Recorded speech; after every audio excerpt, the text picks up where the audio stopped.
മന്ത്രി വീണ ജോർജിന്റെ ഫേസ്ബുക്ക് പേജിൽ അശ്ലീല കമന്റിട്ട അധ്യാപകരെ സസ്പെൻഡ് ചെയ്തു. കോഴിക്കോട് കാവുന്തറ UP സ്കൂൾ അധ്യാപകൻ M സജുവിനെ മാനേജറാണ് സസ്പെൻഡ് ചെയ്തത്. അധ്യാപകർക്കെതിരെ നടപടി ആവശ്യപ്പെട്ട് മഹിളാ അസോസിയേഷൻ നേതൃത്വത്തിൽ സ്കൂളിലേക്ക് മാർച്ച് നടത്തിയിരുന്നു.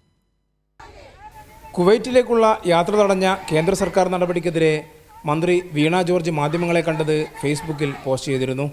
ഇതിനു താഴെയാണ് കോഴിക്കോട് കാവുന്തറ UP സ്കൂൾ അധ്യാപകൻ M സജു അശ്ലീല കമൻ്റ്. അതും പറഞ്ഞ് ആഘോഷിക്കണോ എന്ന് തുടങ്ങുന്ന കമൻറ്റ് തെറിവിളിയിലാണ് അവസാനിക്കുന്നത്. സ്ത്രീത്വത്തെ അപമാനിച്ച അധ്യാപകനെതിരെ നടപടി ആവശ്യപ്പെട്ട് മഹിളാ അസോസിയേഷൻ നേതൃത്വത്തിൽ സ്കൂളിലേക്ക് മാർച്ച് നടത്തി.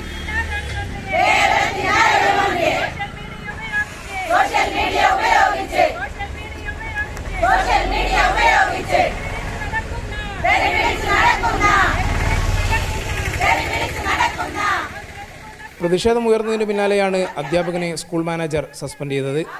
മഹിളാ അസോസിയേഷൻ മാർച്ച് സ്കൂളിന് മുന്നിൽ പോലീസ് തടഞ്ഞു. കോഴിക്കോട് ജില്ലാ പ്രസിഡന്റ് D. ദീപ പ്രതിഷേധ മാർച്ച് ഉദ്ഘാടനം ചെയ്തു. കൈരളി ന്യൂസ്, കോഴിക്കോട്.